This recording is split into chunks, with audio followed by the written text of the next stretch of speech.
오늘 말씀은 뭐라 그래야 되나? 이거 굉장히 중요합니다. 중요하고 그리고 사실은 우리에게 도전이 되고 고민을 많이 하게 하는 말씀이 오늘 우리에게 주신 말씀이에요. 고린도전서 7장 17절부터 24절 나눠 주신 대로 부르심 받은 대로라는 제목입니다.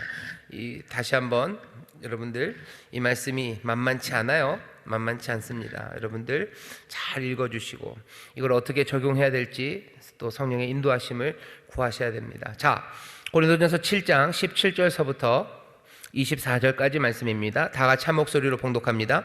오직 주께서 각 사람에게 나누어 주신 대로 하나님이 각 사람을 부르신 그대로 행하라. 내가 모든 교회에서 이와 같이 명하노라. 할례자로 부르심을 받은 자가 있느냐? 무할례자가 되지 말며 무할례자로 부르심을 받은 자가 있느냐? 할례를 받지 말라. 할례 받는 것도 아무것도 아니요 할례 받지 아니하는 것도 아무것도 아니로되 오직 하나님의 계명을 지킬 따름이니라. 각 사람이 부르심을 받은 그 부르심 그대로 지내라. 네가 종으로 있을 때에 부르심을 받았느냐? 염려하지 말라. 그러나 자유할 수 있거든 차라리 사용하라.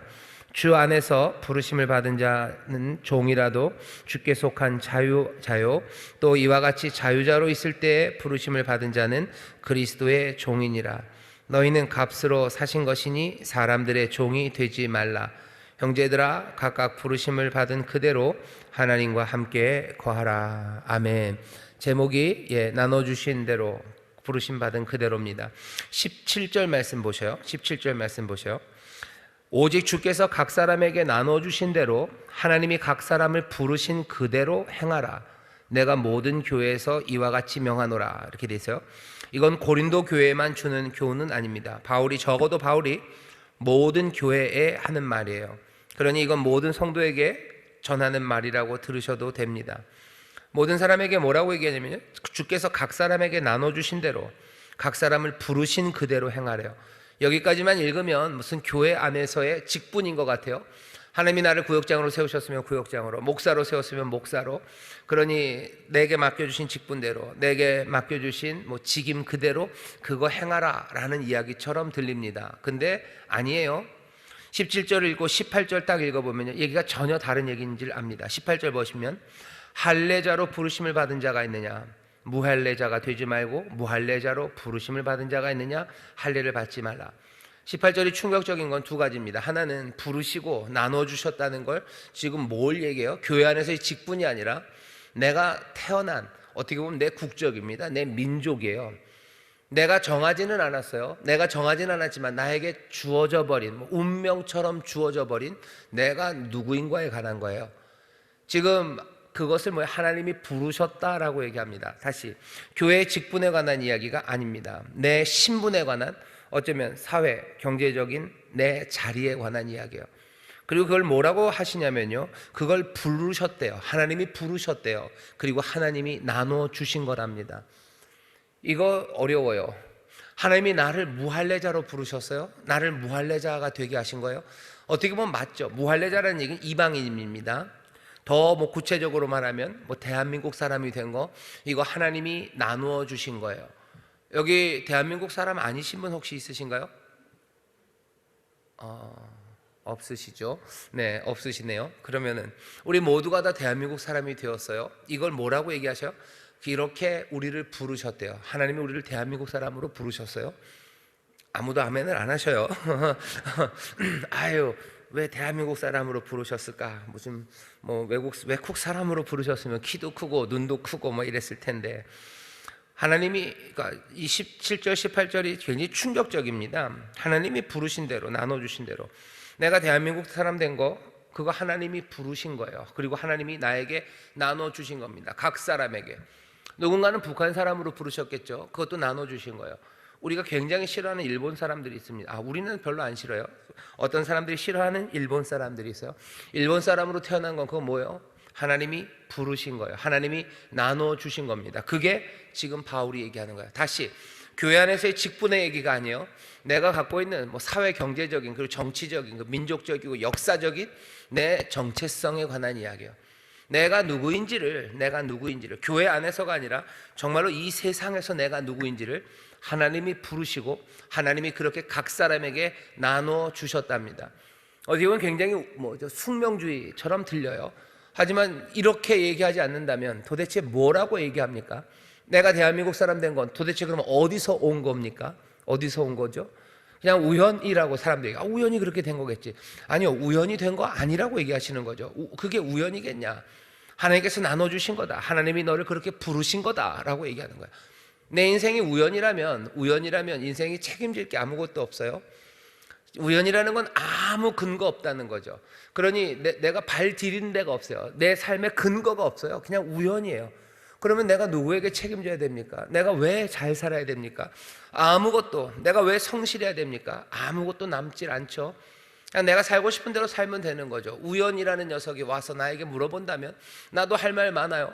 네가 나를 우연히 왔으니 나도 그냥 우연히 내 마음대로 살아가겠다라고 얘기해버리면 별로 서로 간에 할 말이 없을 겁니다.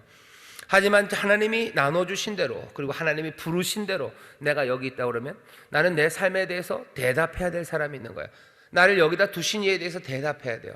물론 억울할 수 있죠. 왜 나를 여기다 두었냐고 말할 수 있어요. 왜 나를 여기다 두었냐고, 왜 나를 여기다 두셨냐고, 왜 누구는 저기다 두고 나는 여기다 두었냐고 말할 수 있어요. 그러면서 억울한 거죠. 저 사람은 더 좋은 곳에 있고 나는 더 나쁜 곳에 있어요. 여기에 대해서 하나님은 뭐라고 대답하실까? 바울이 나중에 고린도 교회에 편지를 쓰면서도 얘기하지만 그렇게 묻는다면 하나님의 대답은요, 내게 준 내 은혜가 족하다라고 얘기하실 거예요. 족하다, 충만히 넉넉하게 내가 너에게 은혜를 주었다. 아니 어떻게, 왜 대한민국에 태어나게 해서 어렵게 만들어 놓고 나에게 은혜를 주셨다고 합니까? 라고 우리가 따져 물을 수 있어요. 하지만 사실은 아무것도 아니었던 이들이, 나띵이죠. 그냥 먼지고 재고 아무것도 아니었던 이들을 하나님이 생명으로 만들어 놓으셨어요. 그러면 이 생명이 너무 어려운데요? 아니에요. 여기 있는 이 생명이, 여기 있는 이 삶이 정말로 아름답고 위대한 삶이 될 수 있도록 하나님께서 은혜를 족하게 주신다고 그러셔서요. 이거 누릴 수 있습니다. 이 누릴 수 있는 것들을 우리가 방기하는 거죠. 우리가 그것들을 포기하는 거죠. 그리고 우리가 잘못된 길로 가는 겁니다. 그러니 하나님은 조금은 억울하셔요. 내가 그렇게 뭘 잘못했냐, 내가 뭘 잘못했냐. 먼지 그리고 흙, 진토 아무것도 아닌 이들에게 생명을 불어넣고 그 자리에 가져다 놨어요. 거기 있는 그 녀석들이 그게 마음에 안 든다고 그러지만 아니요, 거기가 끝이 아닌데 거기서 더 위대하고 복된 삶으로 인도하시려고 날마다 은혜를 주시고 인도하시고 빛을 비추시고 말씀해 주시는데 그것 따라가지 않으면서 왜 내 인생이 이러냐고 말하는 거, 그럼 하나님은 억울하십니다. 성경 보면 그런 얘기 있어요. 내가 도대체 너에게 뭘 잘못했냐, 내가 뭘 잘못했는데 너네들이 나한테 이러는 거지? 와서 얘기해 보자고. 와서 변론하자. 왜 그랬는지 한번 말이나 좀 해보자 라고 하나님이 우리를 부르십니다. 나눠주신 대로, 부르신 그대로. 이 이야기는 아까도 처음에 말씀드렸지만 이거 굉장히 심각한 이야기입니다. 우리의 삶에 있는 그 자리, 대한민국 사람이 됐다는 건 그래도 조금 괜찮아요. 그런데 내 삶을 가난한 자리에다 두셨어요. 내 삶을 요즘 소위 말하는 흑수저도 받아도 더 밑에 있는 게 뭐가 있다는데 그건 잘 생각이 안 나고요. 왜 나를 하나님이 흑수저로 두셨어요? 누구는 금수저를 주시고 누구는 왜 나는 흑수저를 주셨어요? 이거 뭐라고 얘기하는 거예요? 어쩌다가 하나님이 실수하셔서 날 여기다 두셨다고 생각하지 마세요. 뭐라고요? 나눠주시고 나를 여기로 부르셨대요. 억울하죠. 왜 나는 흑수저로, 그리고 왜 쟤는 금수저로? 대답은 하나님 뭐예요? 내가 내게 베푼 은혜, 그 은혜가 족하다고. 여기에서 정말로 복된 삶 살아가고 여기서 위대한 것 만들어갈 수 있다고. 정 어렵고 억울하시면 누구 보시면 돼요? 예수 그리스도 하나님의 아들을 보시라고. 하나님이 자기의 아들을 이 땅에 어디에 부르셨는지 그거 보라고. 그 가난하고 그 억울하고 힘들고 그리고 지칠 만한 그곳에 두셔서요, 그냥 거기서 생고생하다가 그냥 가게 하셔서, 아니요, 그분은 이 땅에 사시면서 하나님의 뜻과 그리고 아버지의 선하신 길을 가면서요, 누구보다도 행복하게, 누구보다도 가슴 벅차게 자기 스스로만이 아니라 주변에 있는 많은 사람들에게 생명을 전하며 그렇게 살아가셔서요, 결국은 십자가에서 죽으심과 그 부활하심으로 그 생명이 이 땅에 있는 모든 육체가 구원을 보는 그 위대하고 아름답고 영광스러운 삶, 그 삶을 이 땅에 분명히 증거해 내셨습니다. 나눠주신 대로 부르신 그대로라는 이야기는 교회 직분에 관한 이야기가 아니에요. 내 삶에 관한 이야기입니다. 내 삶의 사회적인, 경제적인, 어쩌면 정치적인, 역사적인 내 삶의 모든 정황이 우연이 아니고 그냥 하나님이 실수하신 거 아니고 하나님이 우리에게 은혜로 나눠주신 거고 우리를 이리로 부르신 거예요. 늘 비교하게 됩니다. 왜 나는 여기에? 그럼 사람들 그렇게 얘기하세요. 위에를 보지 말고 아래를 보고 살아라고. 너는 그냥 그 정도지만 그보다 더 못한 애들도 있지 않냐고. 아니요, 그렇게만 얘기할 거는 아닙니다. 어쩌면 남들이랑 비교하기 시작하면 문제는 복잡해져요. 왜 위를 보지 말고 아래를 봐야 됩니까? 또 싸워요. 어디서 멈춰야 됩니까? 내가 있는 이 자리 나에게 나눠주신 거고 이거 하나님이 나를 부르신 거다라고 우리가 그렇게 딱 거기서 믿음으로 붙잡는 것, 그것이 우리의 삶이 방황하지 않고 그리고 더 진리 안에서 더 복된 곳으로 나아갈 수 있는 시작입니다. 옆에 있는 구역자님들에게 계셔. 나눠주신 대로 부르심 받은 그대로, 나눠주신 대로 부르심 받은 그대로. 아멘, 아멘. 나를 그렇게 부르셨어요. 나를 그렇게 부르셨어요. 제가 벌써 기도한 지가 5년이 됐습니다. 무슨 기도를 했냐면 하나님 3cm만 키를 크게 해주세요. 안 해주셔요. 아직 포기는 안 합니다. 포기는 안 했어요. 포기는 안 했는데 그냥 이렇게 주셨죠. 요만큼 주셨죠. 요만큼 주셨고 그냥 이런 사람을 주셨어요. 이런 사람을 주셨어요. 자, 그러면 이게 나눠주신 거 나를 부르신 겁니까? 예, 나를 이렇게 부르셨어요. 대한민국 인천으로 부르셨어요. 왜 인천입니까? 나를 누구네 집안에 어디에서 태어나게 하시고 왜 하나님이 나를 인천으로 부르셨습니까? 나를 그때 서울에서 망했을 때 내가 경인선을 타는 게 아니었어요. 내가 경부선을 탔었어야 됐어요. 그래서 기왕에 왔을 거면 내가 그때는 동탄이 그랬었었는데 지금쯤 좋았을 텐데 왜 나를 여기다? 아니요, 나눠주신 대로 여기 부르신 이대로입니다. 그때 내가 왜 그 아파트를 안 사고 내가 왜 폼 잡느라고 마당 있는 집을 사는 바람에 내가 지금 이렇게 됐을까? 나를 하나님이 부르시고 나에게 나눠주신 것들이 많아요. 그리고 그것이 분명합니다. 내가 후회하고 그리고 비교하고 거기에서 여기서 끝나냐, 후회하고 비교하다가 보면요, 내가 나를 부르시고 나를 가져다 두신 것 말고 내가 다른 곳으로 가려고 해요. 오늘 바울이 얘기하는 건 거기입니다. 그냥 부르신 대로 받아들인 거 좋아요. 하지만 거기에서 내가 다른 곳으로 가려는 시도, 그 시도는 어떻습니까? 바울은 말해요. 그러지 말아라. 다른 곳으로 가려고 하지 말아라. 그게 오늘 우리를 좀 힘들게 하는 이야기고 오늘 바울이 모든 교회에 전하는 말입니다. 예수 믿으면서 혁명을 꿈꾸는 사람들이 있어요. 좋은 세상을 꿈꾸죠. 하나님 나라가 임하고 좋은 세상을 꿈꿉니다. 좋은 세상을 만들어내려는 시도들, 그 시도들에 대해서도 다시 잘 생각해야 돼요.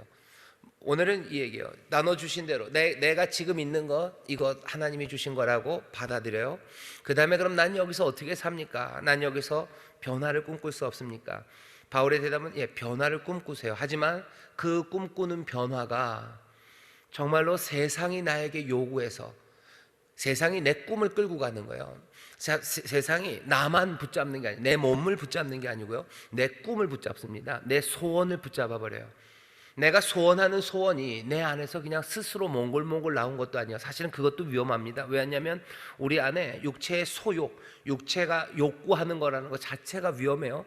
그것 자체가 위험한 데다가 더해져서 세상이 우리의 욕심을 만들어가요. 내가 원하는 건 사실은 내가 원하는 게 아니에요. 내가 원하는 게 아니고 세상이 그것들을 원하게 만들어요. 그리고서는 그것들이 내 소원인 것처럼 그냥 그렇게 세상이 틀을 잡아가죠. 그러면서 내 소원, 내가 그걸 간절히 원해요. 하지만 그것이 내 안에서 어떤 때는 나온 것도 아니고 세상이 우리를 끌고 가는, 내 꿈이 종이 되는 겁니다. 내가 소원하는 게 종이 돼요. 내가 지금 원하는 거, 여러분들 갖고 싶은 거 잘 생각해 보세요. 내가 갖고 싶은 건 뭔가 한번 리스트를 써보셔요. 그게 정말로 내 안에서 내 필요해서 내가 정말 그 원하는 건가, 그것 물어보셔야 되고요. 그 다음에 물어봐야 되는 건 이 내가 소원하는 것이 세상이 나로 하여금 이 꿈을 꾸게 하고 이리로 끌고 가는 것 아닌가 보셔야 돼요. 마지막은 뭐겠습니까? 하나님이 나에게 이 꿈 그리고 이 소원, 이 소원으로 꿈꾸고 나가게 하시는가, 그거 물어보셔야 돼요. 아니다 싶으면 그게 아무리 좋고 세상에서 칭찬받는 꿈이어도 그것들은 버리는 게 맞습니다. 그래요? 그럼 그런 꿈도 없이 그럼 세상을 어떻게 삽니까?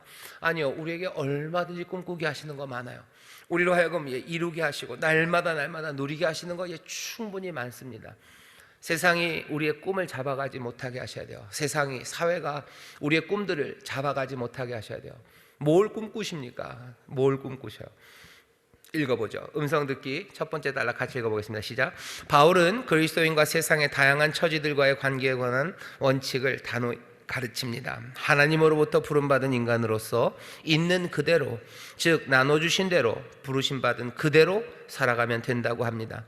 사회가 요구하는 압박에 압도될 필요가 없습니다. 예를 들어 재혼을 계속 요구하는 경우가 있습니다. 결혼했다가 독신이 된 사람에게 고린도 교회가 있던 고린도에서 문화는 재혼을 계속 강요했습니다. 그러나 바울은 세상과의 문제를 완화하기 위해서 결혼을 해도 좋으나 하나님께서 주신 은사대로 살면 된다고 한 것입니다. 하나님께서 은사를 주신 것은 우리가 감당해야 되는 사명이 있기 때문입니다. 문화가 우리를 먼저 장악하여 문화로 밀어붙이게 두어서는 안 된다고 권고합니다. 결혼, 재혼하라고 하는 거, 그것도 뭐예요? 문화가 우리를 밀어붙일 때가 있어요. 때로는 결혼하지 말아야 된다는 것도요, 문화가 우리를 밀어붙일 때가 있어요. 뭐 이런 경우가 많지는 않지만 제가 본 거는 소위 말하는 게이가 되는 사람들이 있어요. 근데 게이가 되는 사람들이 그러니까 층이 여러 가지입니다. 뭔가 진짜로 게이라는 그 상황이 그러니까 감당하기 어려울 정도로 끌어당기는 사람이 있어요. 하지만 아닌 사람들도 분명히 있습니다. 이거에 대해서 부인하면 얘기가 곤란해져요. 뭐냐면은 그냥 게이가 좋아 보여서 게이가 되는 사람들도 분명히 있습니다. 그냥 게이 문화예요. 그리고 그렇게 가는 게 뭐라 그래야 되나, 쿨해 보이는 거죠. 그게 요즘 트렌드예요. 그러니까 그렇게 가는 사람들이 있습니다. 어떻게 그렇게 잘 아냐고요? 제 주변에 있으니까 압니다. 있어요. 그냥 그 녀석 보면 알아요. 너는 그냥 그렇게 돼서 사람들이 게이라고 그러는 거 그거 듣기 좋아해요. 그거 듣기 좋아하고 왜 그걸 듣기 좋아할까? 아니, 그거 듣기 좋아하는 사람들이 있어요. 왜냐하면 그 문화 자체가 그게 제일 첨단인 것처럼 인정받는 그런 문화나 아니면 그런 사람들의 뭐라 그래야 되나요? 그런 동네가 있어요. 그런 동네에서는 게이가 되는 게 훨씬 더 뭐라 해야 돼? 유리하고 멋져 보입니다. 그래서 게이가 되는 사람들이 있어요. 문화가 우리를 장악해서요, 우리를 끌고 가는 그런 것들이 있습니다. 하나님이 우리에게 나눠주신 대로, 우리에게 부르신 그대로 하면 돼요. 결혼하라는 것도 마찬가지예요. 왜 결혼을 하라고 얘기합니까?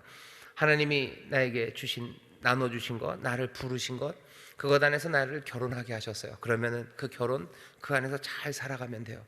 하나님이 나를 독신으로 살아가도록 만들어 주셨어요. 그럼 그것 안에서 잘 살아가면 돼요. 모두가 다, 그러니까 문화마다 다릅니다. 어디는 재혼을 강요해요. 재혼을 강요합니다. 재혼해야 된다고. 어디는 아니라고, 이혼해야 된다고. 어디는 결혼해야 된다고. 어디는 결혼하면 안 된다고. 그 문화가 끌고 가는 게 있어요.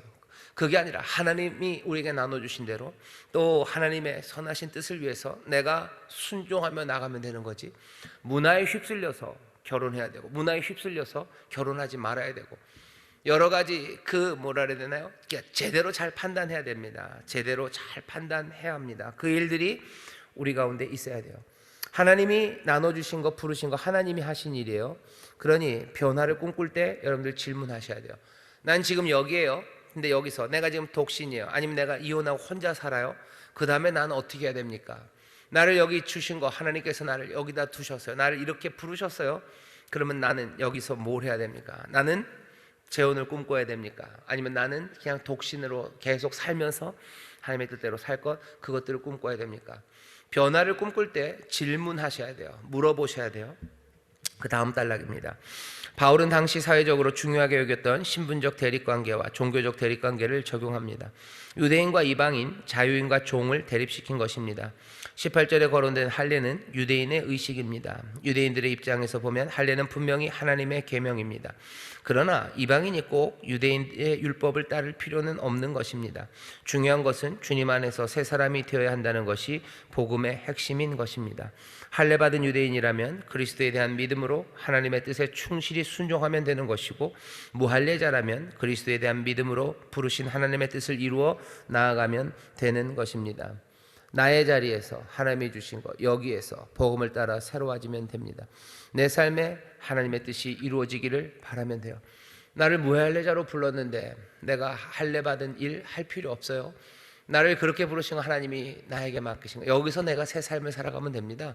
내가 여기서 새 삶을 살면 되죠. 새로운 삶, 복음에 합당하게 내가 살아가면 돼요. 문화와 사회에 끌려다니는 꿈들, 그 꿈으로 변화를 기대하지 말라는 겁니다. 여기 보면 그렇게 되어 있어요. 종이 있는, 종으로 부름받는 사람, 예수 믿었는데 종들이 있죠. 노예로 살아가고 종으로 살아가는 사람이 있어요. 그 사람들 염려하지 말아라. 염려하지 마라. 종으로 살아가는 거 염려하지 말아라. 뭐 자유할 수 있는 기회가 있으면 그렇게 해요. 하지만 종으로 있는 사람이 자유자가 되려고 애쓸 필요는 없어요. 물론 자유자였던 사람, 노예가 아니고 종이 아니었던 사람이 일부러 종이 되려고 하진 않겠죠. 그냥 그리스도의 종이기 때문입니다. 내 신분을 바꾸려는 시도들이에요. 내게 주신 것 그거 말고 다른 것을 이루려는 그 시도들, 그래야 될 필요 없다라고 말하는 겁니다. 그래야 될 필요 없어요. 내 자리에서 하나님이 여기에서 복음을 따라 나는 새로워지면 됩니다. 내 삶에 하나님의 뜻이 이루어지기를 바라면 돼요. 문화와 사회에 끌려다니는 꿈들, 그 꿈들 꾸지 말라는 겁니다. 다음 단락 읽어보죠. 그 얘기입니다. 바울은 사회적 신분 또한 중요하지 않다고 합니다. 종으로 판류한 자들, 즉 노예로 헬라 문화에 들어와 그리스도인이 된 자들, 또한 주인과 자유인과 같이 그리스도의 해방된 자이면서 동시에 그리스도의 종이라고 권고합니다. 자신의 신분을 바꾸기 위해 문화에 압도되어 세상에서 휘청거리고 죄악을 벗삼아서는 안 됩니다. 요즘 말로 흙수저가 금수저가 되려고 아등바등 탐욕을 부릴 필요가 없다는 것입니다. 그리스도의 종이 되었으므로 우리는 그를 섬겨야지 사회적 신분만의 변화만을 꿈꾸다가 인간들의 종이 되어 인간들을 섬겨서는 안 된다는 종교적 의미로도 해석할 수 있습니다. 또한 바울은 그리스도인이 스스로를 남의 노예로 자신을 파는 일을 분별하고 금하라고 하는 것입니다. 거기 보셔요. 요즘 말로 흙수저가 금수저가 되려고 아등바등 탐욕을 부릴 필요는 없어요. 그러니까 금수저가 되는 게 내 인생의 목적일 수 없다는 겁니다. 흙수저는 그럼 흙수저로 계속 살아야 됩니까? 아니, 그렇게 얘기하지 않으셔요. 흙수저라는 말이 지칭되는 내 삶의 자리에서 하나님의 의를 따라 또 하나님이 기뻐하시는 일, 그 일 하면서 살아가면 돼요. 그렇게 변화된 새 사람으로 살아가는 것, 그게 내 삶의 목표가 되고 그것이 하나님의 도우심을 구하며 걸어가는 길이 돼야지, 내가 흙수저니 내가 금수저가 되어야 되겠다라는 게 내 삶의 목표가 되어버리면, 그게 내 꿈이 되어버리면 그때부터는 길이 어긋납니다. 아주 단순하게는 뭐 주일 성수 어렵고요, 하나님 말씀대로 살기 어렵고요, 기도하는 시간 사라지고요, 그리고 또 그 올라가기 위해서 여러 갈등과 그리고 힘든 일들과 때로는 그 유혹 앞에 서게 되고 그 유혹에 넘어갈 때도 많고 나쁜 일에 감담하고 그리고 오만한 사람들과 같이 앉아서 웃어야 되고 그렇게 가게 될 수 있습니다. 왜? 내 인생의 목적이 내 신분을 바꾸는 거기 때문에 그래요. 흙수저가 금수저가 되는 것이 내 인생의 목적이 되어서 내가 아둥바둥 살아가는 거, 하나님이 그렇게 우리를 부르시지 않으셨어요. 그럼 흙수저는 맨날 그 흙수저로 살아야 됩니까? 아니라고 그러죠. 흙수저라고 말하는 내 삶의 자리에서요, 복음에 따라 내가 새롭게 살아갑니다. 하나님의 은혜를 주십니까? 예, 은혜를 주십니다. 하나님께서 내 삶을 지키십니다. 예, 지키십니다. 충만하게 채우셔요. 때로는 어쩌면 내가 금수저로 꿈꿨던 것보다도 더 놀라운 물질적인 복을 부으시고 또 하나님께서 그렇게 사용하실 수도 있고, 아니면 내가 여전히 흙수저, 어쩐 때는 또 그 흙수저에서도 더 낮은 곳으로 나를 인도해 가실 때도 있겠으나 그 모든 시간은 복음 안에서 내가 새로워지는 삶이에요. 복음 안에서 하나님의 생명을 살아가요. 하나님의 은혜와 능력 가운데, 그리고 그 바꿔내시는 세상, 하나님의 자녀로 살아가게 하십니다. 거기에는 그러면 부족하게 하십니까? 천만에요. 하늘아버지께서 일용할 양식을 우리에게 주실 것이고 우리로 주의 인도하심과 보호하심 가운데 살아가게 하실 것이고, 정말로 내가 꿈꾸는 것, 내가 계획한 것보다 훨씬 더 풍성하게 하나님이 내 삶을 채워주실 것, 나는 그것을 믿어요. 하지만 나는 남들이 꿈꾸라고 하는 것처럼 흙수저가, 나는 금수저가 되는 꿈, 나는 그 꿈이 없어요. 나는 내 자리에서 나를 부르시고 나에게 나눠주신 내 자리에서 나는 주의 은혜 또 주의 인도하심 따라 성실하게 순종하며 나는 새 삶을 살아갈 거예요. 그것만이 우리가 가져야 되는 꿈이고, 그렇게 하나님과 함께 살아가는 게 우리의 삶이라고. 왜? 여기 세상이 우리를 꿈꾸라고 만드는, 어쩌면 우리의 꿈들을 잡아가는, 그래서 종으로 삼아가는 그 시도들이 세상에 난무하기 때문입니다. 문화와 사회에 끌려다니지 마세요. 교회도 마찬가지입니다. 교회라는 전체 안에서도요, 우리가 해야 될 일은 뭐예요? 우리의 나눠주신 부르신 바대로 여기 이곳에서 뭐예요? 우리는 아무 변화 없이, 아니요, 왜 변화가 없어요? 더 놀라운 변화가 있을 겁니다. 하지만 나눠주신 또 주신 이것 안에서 하나님의 말씀대로 복음 따라서 성실하게 순종하고, 복음이 말한 대로, 그리고 또 어떻게 살아야 되는지를 알려주신 대로 서로 격려하고 기도하고 성실하게 사랑하고, 또 하나님 맡겨주신 기업 안에서 우리가 땀 흘리고 애쓰는 가운데 분명히 하나님이 영광으로 나타나시고 우리에게 평강을 채우시고 또 그리스도의 귀하신 역사가 우리의 삶에서 일어날 것, 우리는 그렇게 믿고 갑니다. 그렇게 그리스도의 종된 사람으로, 그리고 하나님과 함께 더불어 살아가는 사람으로 교회는 움직여 갈 거예요. 세상 문화가, 사회가 우리에게 꿈꾸라고 하고 이것을 이루어야 된다고 말하는 거, 그거에 신경 안 씁니다. 그거 끌려가기 시작하면 엉망되어 갑니다. 우리가 순종하는 그 가운데 뭔가가 올 거예요. 이 구별이 쉽지 않아요. 이 분별이 쉽지 않습니다. 그럼에도 불구하고 쉽지 않다고 해서 놓칠 수는 없어요. 쉽지는 않지만 지혜를 구하고, 또 때로는 실패해서 넘어질 때가 있어도 가야 되는 길들을 분명히 알아야 됩니다. 문화와 사회는 절대로 끌려다니지 않을 거예요. 그 사람들이 꾸라고 하는 꿈을 우리는 꾸지 않을 겁니다. 그 꿈들이 오면 일단 치우고 봐야 돼요. 붙잡고 보는 게 아니라 그 꿈들은 치우고, 내가 그리스도의 종이고 하나님과 더불어 살아가는 사람, 그 사람이라는 것, 거기에서부터 시작해야 되는 거지. 세상과 문화가 우리에게 주는 꿈, 그 꿈을 내가 붙잡기 시작할 때 그때는 어긋나기 시작합니다. 무슨 꿈들을 꿀지 그러니 잘 보셔야 돼요. 내 자녀들이 무슨 꿈을 꾸는지, 무슨 꿈을 꾸라고 하는지, 그것 굉장히 떨립니다. 세상이 꾸는 꿈을 꾸라고 얘기하고 싶어요. 왜? 세상이 그 꿈을 얘기할 때는요, 온갖 방식으로 그것들을 매력적으로 만들어요. 매력적으로 만들고 그 꿈을 따라오지 않으면 니들은 큰일 난다고, 뭐 앞에는 매력, 뒤에는 협박, 뭐 온갖 것들로 그렇게 가져다 놓죠. 우리가 해야 되는 일들이 뭔지를 붙잡으셔야 돼요. 뭐 요즘 무슨 메타버스 이런 얘기하고, 메타버스? 뭐 교회가 메타버스를 해서 뭘 해야 된대요. 그걸 빨리 해야 된대요.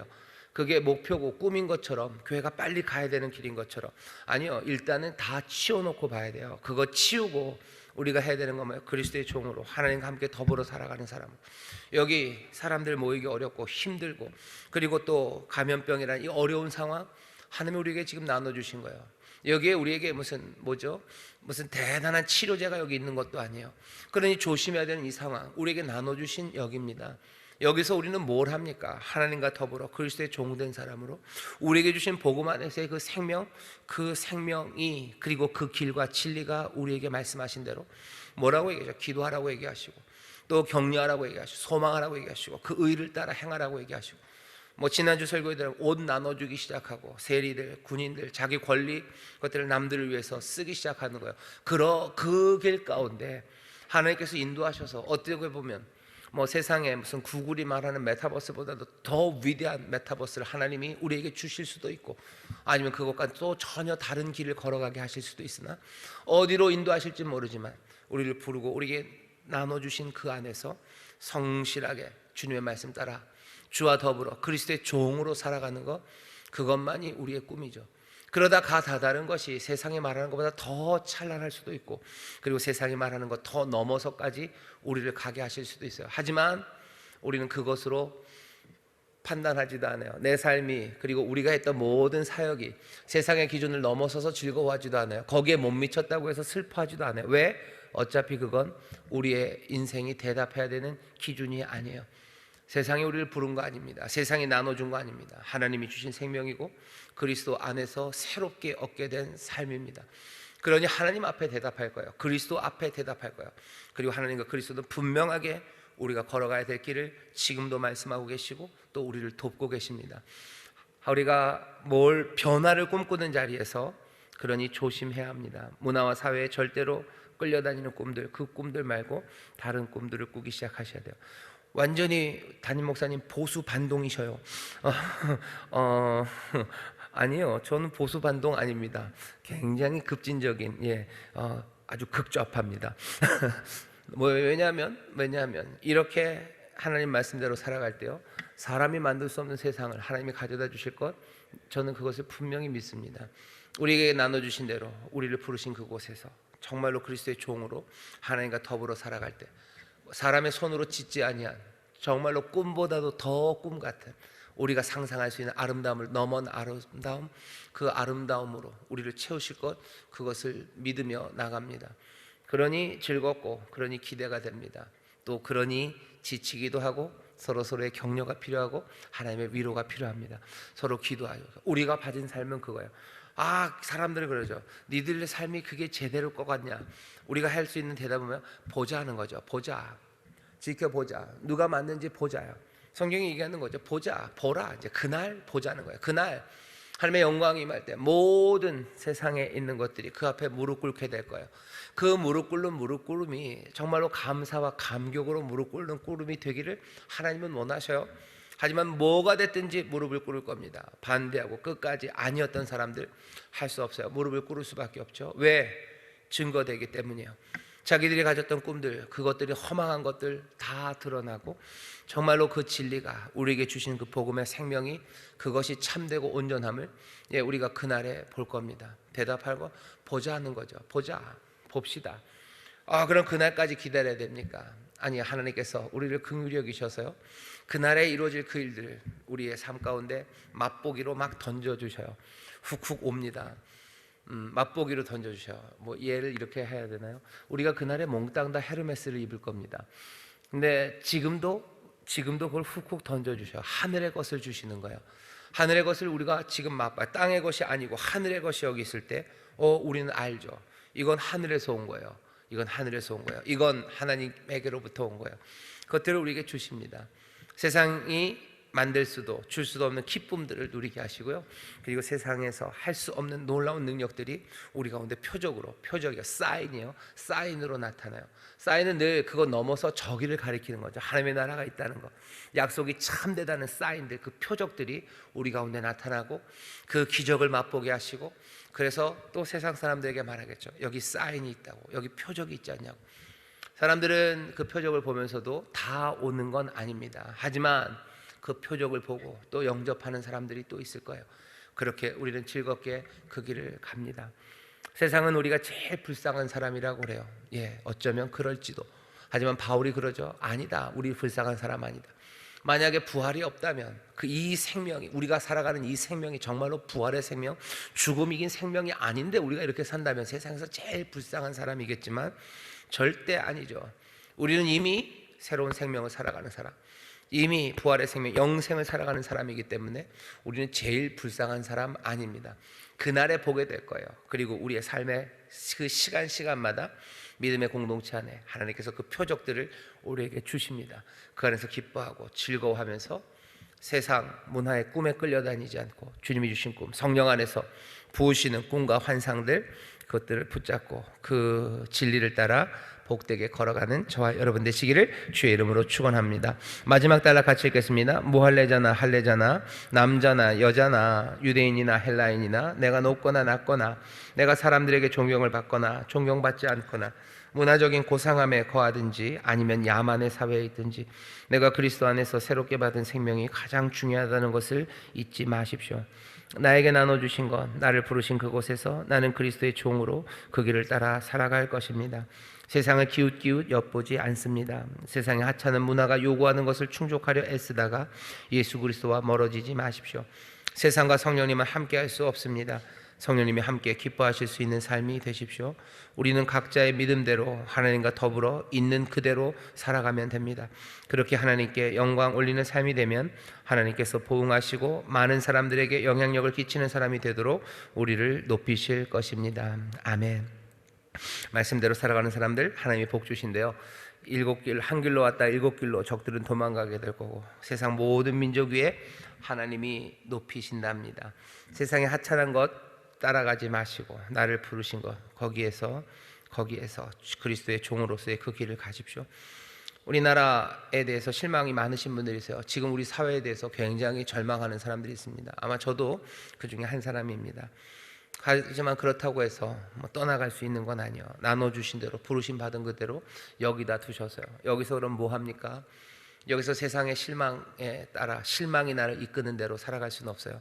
세상이 말하는 꿈들 뭐 그것 따라갈 수도 없어요. 그냥 여기서 나를 부르신 곳에서 그리스도의 종으로 누구와 함께 하나님과 함께 더불어 그 나라와 그 의를 구하며 서로 믿음의 삶을 격려하며 한 걸음 한 걸음 성실하게 걸어갑니다. 거기에 하나님의 약속이 이루어지기 시작하고 또 거기에 하나님의 영광이 나타나고 하나님의 신실하심이 증거됩니다. 이 삶 말고 다른 삶, 어떤 삶을 살아야 되는지 여러분들 사람들에게 물어봐 주셔요. 니네들은 어떻게 사니? 우리는 이렇게 사는데 니들은 어떻게 사니? 라고 물어봐 주셔요. 그 사람들의 삶이, 우리가 사는 삶이 어리석다고 그러는데 그 사람들의 삶의 이야기를 한번 말해보라고 그러셔요. 아무 말 못할 겁니다. 그리고 그 말이 얼마나 얄팍하고 그 삶이 얼마나 얄팍하고 그리고 근거 없고 그리고 사실은 세상의 허무에 찌든 대답인지 알게 될 거예요. 그 대답은 결국 소망이 없다는 이야기일 겁니다. 삶의 이유를 모른다는 이야기예요. 삶의 이유를 모르고 소망이 없으니 그렇게 산다는 거죠. 얼마나 어떻게 보면 뭐죠? 얄팍하고 그리고 불쌍하고 그리고 뿌리 없는 삶입니까? 사람들은 우리가 살아가는 삶을 비난해요. 우리가 살아가는 이 신앙의 삶이 뭐라 그래야 되나, 말도 안 된다고 얘기해요. 아니요, 그 사람들이 그럼 니들은 어떻게 사냐고 물어보셔요. 도대체 그 밑에 뭐가 있나 물어보셔요. 그냥 절망일 겁니다. 절망이에요. 근거 없고 이유 없는 삶이에요. 어디서 왔는지 모르고 왜 사는지 모르고 어디로 가는지 모르는 삶이에요. 삶의 이유들을 댄다면 넌 그걸 어디서 알았니? 라고 물어보셔요. 그럼 그냥 골라 잡은 거예요. 그냥 내 멋대로 그냥 사는 거예요. 결국은 자기 멋대로 살겠다는 사람들이죠. 하지만 우리는 그런 사람들은 아닙니다. 여기 생명의 주인, 우리를 만드시니 우리에게 나눠주시고 우리를 부르신 그분과 더불어 우리는 함께 살아요. 적어도 자기 멋대로 살아가는 외로운 삶 아닙니다. 우리를 부르시니 은혜와 능력의 주님과 우리는 함께 살아가는 사람, 그 사람들이 우리들입니다. 우리가 살아가는 삶의 방식과 우리의 믿음에 대해서 여러분들 너무 부끄러워하지 마시오. 숨길 건 아닙니다. 왜냐하면 다른 사람들은 어떻게 살아가는지에 대해서 아예 몰라요. 그리고 그냥 그것들 안에 문화고 사회라는 이름으로 그냥 그렇게 살아가는 거죠. 이렇게 살아갈 수밖에 없다고 얘기하는 사람들이에요. 이거 말고 뭐가 있냐라고 얘기해요. 여기 있지 않냐? 그럼 또 이건 또 싫대요. 이 아이러니입니다. 뭐가 있냐라고 물을 수밖에 없지만 여기 있다라고 그러면 그건 싫다라고 하는 거죠. 늘 인생들이 하나님 앞에서 했던 대답은 결국은 내가 싫다는 거예요. 내가 하나님이 싫습니다. 그렇게 살기가 싫은 거죠. 그러니 복음으로 오지 않는 거, 믿지 않는 게 죄가 되는 이유는 다른 것 없습니다. 그냥 결국은 자기들이 싫어서 가는 거예요. 하나님과 함께 살아갑니다. 사람들의 종이 되지 마셔요. 내 삶은 하나님의 부르심입니다. 거기서 그대로 하나님과 더불어 살아가는 삶, 그 삶이 아름답습니다. 자부심 가질 수 있어요. 이거보다 더 아름다운 게 있을까? 아니요, 없습니다. 이보다 더 든든한 삶이 없습니다. 이거보다 더 풍성한 삶이 있을까? 아니요, 없습니다.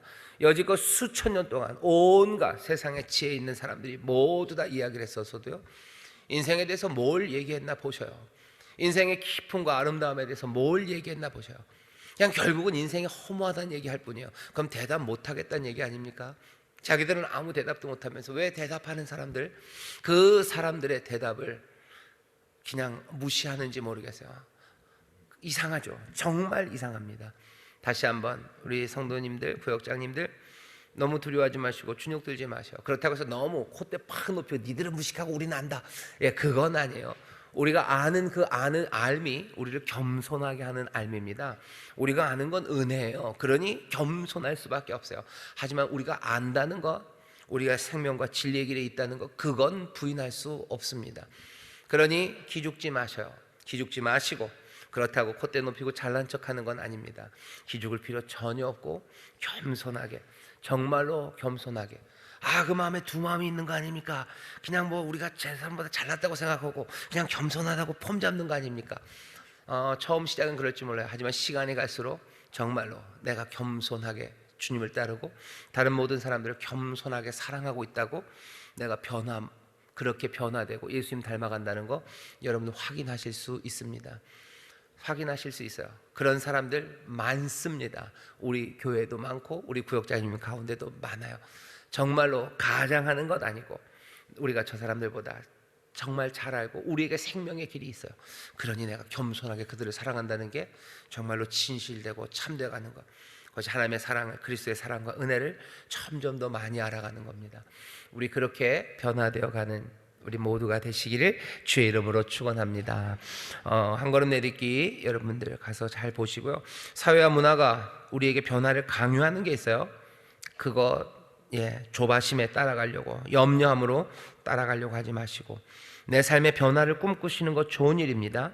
하지만 주님 안에서 꾸는 꿈인지 사회와 문화가 나에게 요구하며 또 그것에 붙잡혀서 꾸는 꿈인지 그거 확인해 보면 됩니다. 그래서 여러분들의 꿈이 뭔지 잘 물어보셔요. 내 삶에 어떤 변화를 꿈꾸고 있는지 얘기해 보셔요. 그리고 그것들을 생각해 보시면 됩니다. 내 아파트가 여기서 저기로 바뀌기를, 아니면 내가 뭐 꿈꾸는 거 다 한번 다 살펴보셔요. 다 살펴보시고 이게 하나님과 더불어 살아가는 건지 보셔요. 그리고서는 세상이 우리를 끌어가는 거라면 과감히 던지셔요. 진짜 쉽지 않을 겁니다.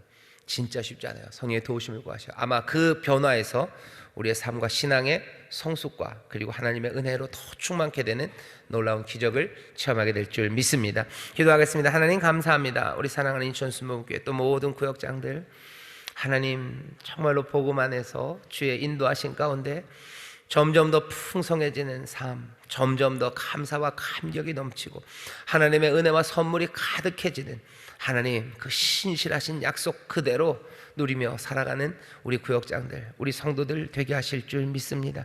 그러려면 세상의 꿈 따라가면 안 됩니다. 하나님과 더불어 그리스도의 종이 되어 정말로 말씀 가운데 우리에게 주신 그 생명, 그 생명의 인도하심 따라 한 걸음 한 걸음 서로 격려하며 선한 것, 의로운 것, 하나님 기뻐하시는 것, 하나님의 자녀답게 살아가야 하오니 성령님 아들의 영으로 우리 가운데 임하셔서 이 일 감당할 수 있는 능력을 주시고 이 일 감당할 수 있는 기쁨과 평안을 더하여 주옵시며 하늘의 신령한 것으로 우리를 채워 주시옵소서.